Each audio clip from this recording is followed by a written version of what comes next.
Welcome to Waterways. This week we're coming to you from where I fell in love with being on and around the water. A place that has been a boater's paradise since the 1800s.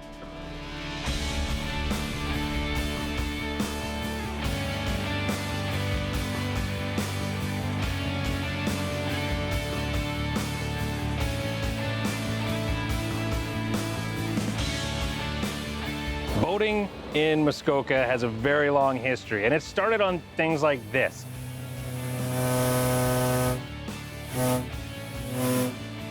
The larger steamers and cruise ships that plied Lake Muskoka over the years, and eventually that gave way to private boats, and now you see everything ripping around here, wake surfing.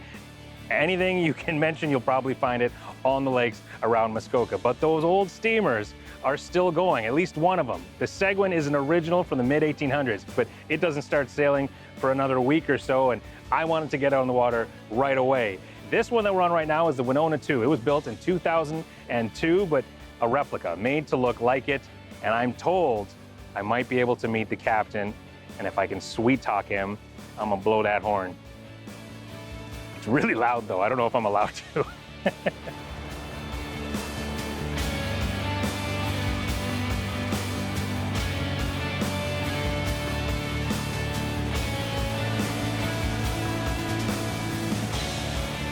This area is called the Narrows for a very obvious reason, and I am thrilled I am not behind the wheel because I don't know if you can hear the wind, you can see it. That is a tight squeeze for a big boat. Nice work, Cabby. Okay, I have breached the wheelhouse of the Winona II. That's not true, don't try and do it. There are ropes, don't cross them, but they have graciously invited me up. Captain Glenn Murley, how are you? Very well, thank you. How long have you been doing what you're doing? This ship, first of all, is 20 years old, so I was the first captain of this ship when she came out brand new. And we've got the wind, you know, kicking along. Not terrible, there's not white caps on the lake, but the flags are getting to work out. What is this like? Is this just a big old sail, or is this pretty sturdy in the water? Well, she's a very, very stable vessel, but because of a fairly shallow draft for the size of it, the wind does blow it around quite a bit. So it's more of a concern coming in and out of a dock. On the lake, I've been out in 60 knots of wind in it, and it's fun. This is pretty unique to Muskoka that not only has this been going on a long time, but it's still happening, and you are part of that long line of captains of the big ships on here. What does that feel like as a career achievement? I feel very lucky to be able to do this. Yes, I mean, the original company, the Muskoka Steamship and Hotel Company, was one of the, if not the oldest steamship companies in Canada and North America. And yeah, just to be part of the history is very special. I would be remiss not to ask, and I'm gonna pretend it's for my 6-year-old son. Could I blow the horn? You certainly could. Oh my gosh, I didn't think it was gonna be a yes. Is it this thing? It is this thing. It's a steam whistle, but it's air powered, so it's kind of like a horn. So okay, so I wasn't totally wrong. No. Boat waving at you right now. Here we go, give him a little hello. One long and two short. Perfect. And a little wave. See? I did that. I am part of the steamship tradition on Lake Muskoka. That counts, right? Yep. Beautiful. This week's safety, I've got my friend Craig Hamilton. How are you, buddy? Doing well, thank you. Master instructor. He's a licensed captain up to, was it 200 tons? Yes. You know your stuff. He trains people, all different levels of government and everything. So you are the man to talk to. What is this, and how do I use it? It's in my safety kit. This is a very important piece of equipment. It's called a heaving line or a heaving bag. When we have a man overboard situation occur, we don't want to get the boat too close to the person in the water because there's always that risk of bumping into them and causing further injury. So we use the heaving line to toss to them that they can grab, and then we can pull them back to the boat.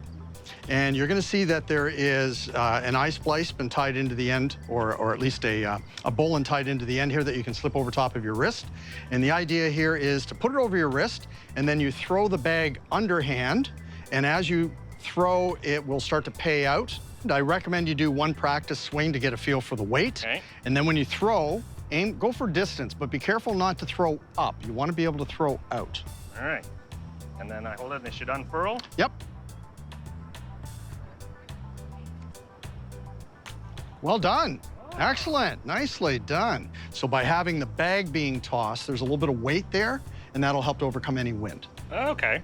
Easy. Something everyone should have on their boat and their safety It's kit. a requirement. Yes, it actually is a requirement. Now, some people might have a requirement to also carry a life ring with a heaving line attached to that as well. So there would be requirements based on the length and type and size of your boat. One additional tip here would be make sure that if you've used the bag, allow the line to dry out before you store it. Right. All right. We can do that. Can you give it a toss? Well done again. Boom. Now we just let her dry. Good. All of your equipment, take care of it. All your safety equipment's got to be in good working order. Beautiful. All right, well, we'll let this dry. Thank you, sir. I feel safer. My pleasure.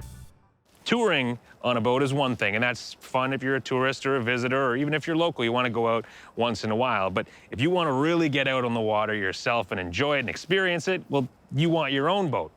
But luckily, just down these docks a little ways, you can find your own private vintage boat, because Canada's largest vintage boat show happens right here every year.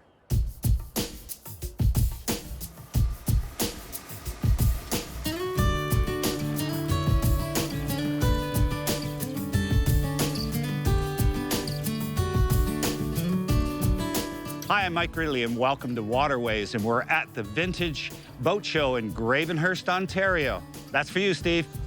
We have in the water, on land, 135 boats here this year. We are full. We couldn't take another boat if we tried. And from a public attendance standpoint, about 5,000 visitors will come through the show site this year, all in one day. The very first show was in Toronto at Harbourfront for the first number of years, starting in 1981. After a few years in Toronto, the show moved up to Port Carling, and then 30 years ago, over to this site in Gravenhurst before Muskoka Wharf was even developed. So a long history of solid attendance and great boats at this show. Sort of a theme for our club is all about the boats and people. So let's start with some of the boats. Here at the show in Muskoka, you'll see boats built in this area from the 1800s, from all the way through the 40s, 50s, 60s, and 70s, where they were still building wooden boats here. There are dukes, there's corvettes, there's minette shields, ditch burns, all of that. But in the last number of years, for people that didn't grow up with the wooden boats, they grew up with really cool fin fiberglass boats in the 50s that looked like the cars, or great ski boats from the 70s. You'll find a whole range of those types of boats. So it doesn't matter what age you are, there is a boat that you can look at here or acquire to enjoy it. The other part is the people. The boat owners are very proud of the boats that they've paid to restore or restored themselves, like my Checkmate here. This is a boat I restored over COVID for something to do. It is a 1972 Checkmate, was a very popular cottage country ski boat back in the day. So this was found as a complete abandoned wreck full of pine needles and ice and snow when I got it and dragged it home from the other side of Peterborough in a snowstorm. And it took me 2 years to do a complete restoration. So the deck's off, anything that was wood in the boat had to be replaced. I brought it up to primer, and a friend of mine from Peterborough, Murray Purnell, put 13 layers of paint on this beauty. And it's powered by an original Mercury 6-cylinder tower power. One of the things we offer here, we do a couple of things to keep the activity going right now, is we have what we call boats in motions. So boat owners take their boats out and tour around the bay, and our PA crew tell you about the boats, their story, their history, everything we know about them. And we also have a program called Ride Along. So the public is invited to take a free ride in a vintage boat that our members generously donate their boat and time to take public for rides all day long at the show.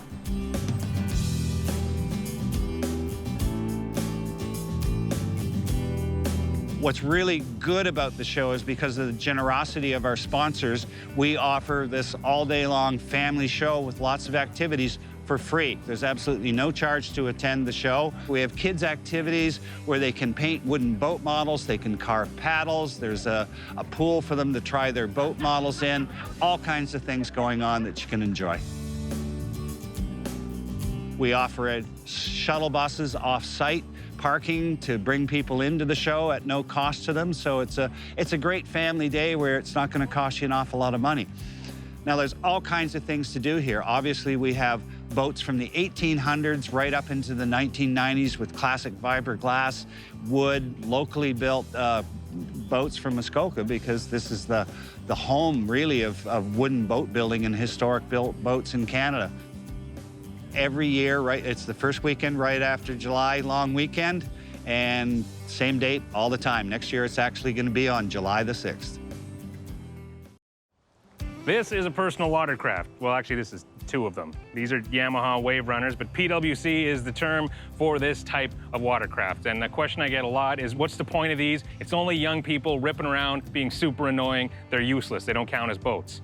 Wrong. You can have fun, family, responsible adventures on these. And to prove it, that's what we're going to do this week. We're going to go right into town in Huntsville here in Muskoka with my wife and my 7-year-old son, Wilson. You ready, buddy? Yeah. Hey, where's your life jacket? Good question. Solid segue. So, you know that I'm a big proponent of these inflatable style ones here.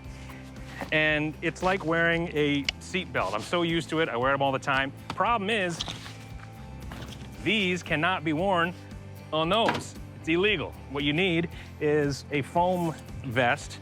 Of course, you got to make sure it's proper fitting. And if you've got a child riding with you, make sure they have a proper fitting one for them.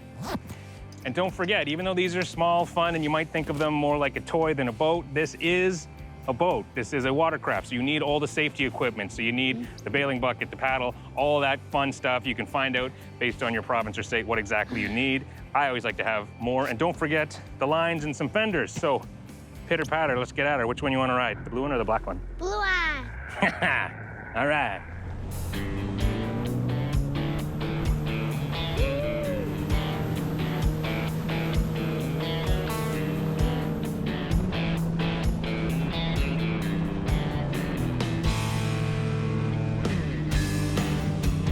So important to know if you're riding with kids, they need to be behind you, more like a motorcycle. Really, really young kids, you know, you might put it in front of your lap, the safer place and where they're supposed to be when they're bigger. And if they're too small to be sitting behind you, maybe they shouldn't be on this.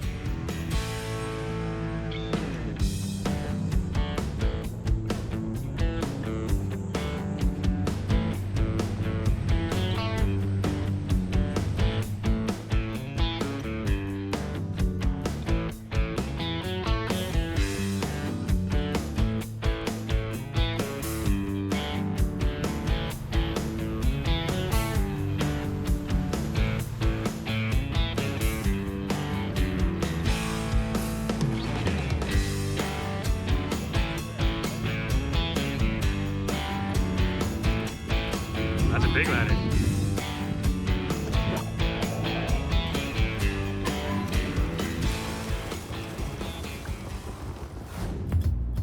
Okay, good times. My son had one of his top 3, maybe 5 best days on the water ever. And now is one of the most stressful parts for most people, the trailering, backing in. So I'm gonna give you the ultimate trailer tip. First of all, no rush. It's like docking. Go slow and don't smash anything. Now the tip is, when you put it in reverse, don't worry about the top of the wheel. You're driving from the bottom of the wheel. And what I might mean by that, and I actually like to take my seatbelt off just so I have full range because I stick my head out the window, is whichever way you want the trailer to go, you push the bottom of the wheel in that direction. Don't have to worry about, okay, which way is it all pivoting and facing? I'll show you what I mean. So, step 1, I want the trailer to go that way. I'm going to push the wheel at the bottom in that direction. And then come around and straighten it out. Foot staying on the brake. I'm going very slow. I got rocks on either side. Because that's the other thing. Don't forget, the car is gonna spin around, so you can't start your turn too early. And now I've got to get the trailer going to my right. So I'm gonna push the bottom of the reel to my right.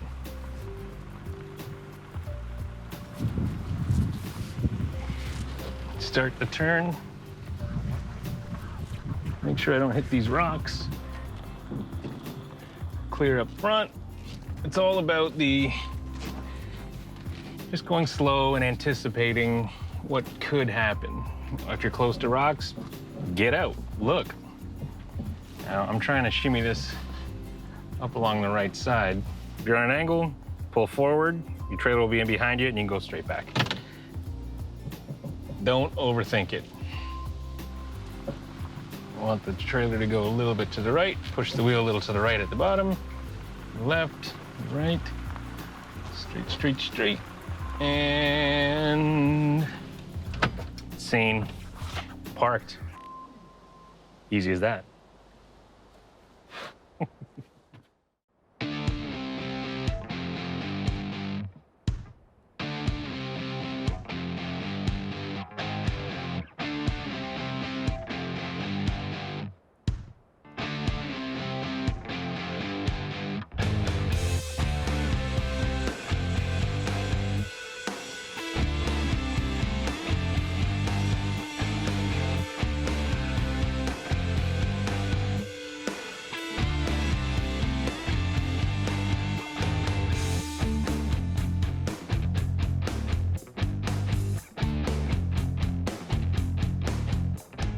Here with my still dripping wet friend, Jordy Newlands. How are you, buddy?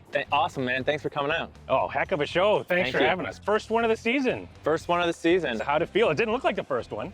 We've been skiing a little bit. We've been training and getting ready. We wanted to make sure that we were ready for our fans. We didn't want to disappoint our first show back here. Yeah, so tell me about this. It's been going on a long time. It's free. People can come out to this park. Yeah, it's one of the longest running Muskoka traditions. It's completely free. Every Tuesday night, we're here, rain or shine, performing for the people of Muskoka. Like during COVID, people were like, "You're not here doing the ski show?" We're like, "Yeah, it's COVID. We're not allowed." But people just show up. We don't advertise. We don't do really anything. They just show up. Like rain or shine, there's 1,500 people here. Like next weekend, there'll be over 2,000 people. We can teach you anything you see on the water. We can teach at any of our locations. So, but not just for kids, right? You can teach grown-ups, some larger than grown-ups. I'm sure we can find a wetsuit or a life jacket that'll fit you. The confidence is not quite where I need it, but that was a yes. So tomorrow? We guarantee it's free if you don't get up, all right? It's free. We won't charge you. We have an accord. All right. Let's do this thing.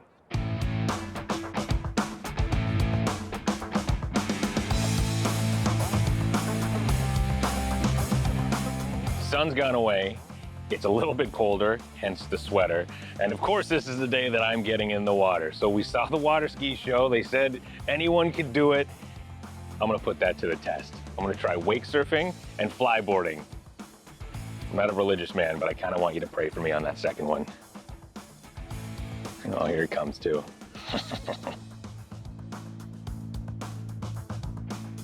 So I want your heels right there, okay? We're gonna give you a bit of power with the boat. You're gonna feel tension in the rope. All I want you to do, push down with your heels. The board's gonna flip up like this. So it's not into your hip, it's a rotation. Now you're facing the boat, okay? And you're still positioned like this. Then from there, I want you to just cruise, relax, and we'll take it from there. Love it. Okay.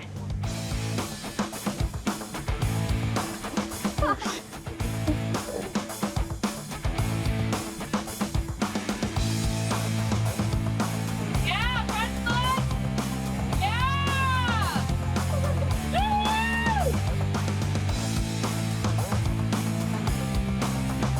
That's awesome. Front foot, you got it.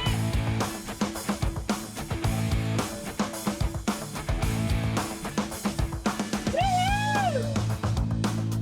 That was perfect.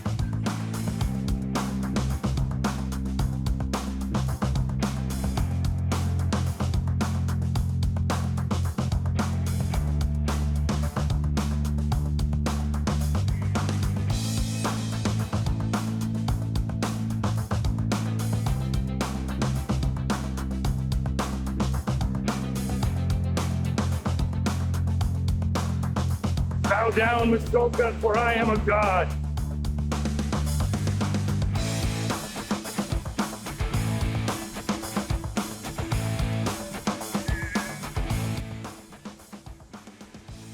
buddy. Steve, great job, buddy. That was amazing. Yeah, that was awesome. That instruction, I did what you told me, and it worked. You know what? It's funny. It's one of those things. It's really simple. It's like your feet have always wanted to fly on jets, and now they can. So Yeah. if you don't overthink it too much, it works. Pretty instinctual. Hey, you were pretty high out there, right? Yeah. Did it feel good? It did. Like when you first sent me up that high, I was like, hey! But then, then you yelled out, you're like, it's the exact same, nothing changes. I'm like, all right. No matter how high we go, the principles stay the same. Yeah. Stay the same. You feel like a superhero. Right? Don't worry, Muskoka, you're safe. But I gotta come back and do it because like now I'm hooked. Yeah, man, let's do it. Thanks, brother.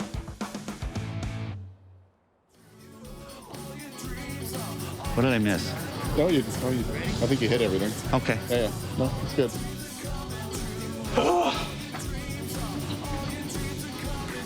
Nothing.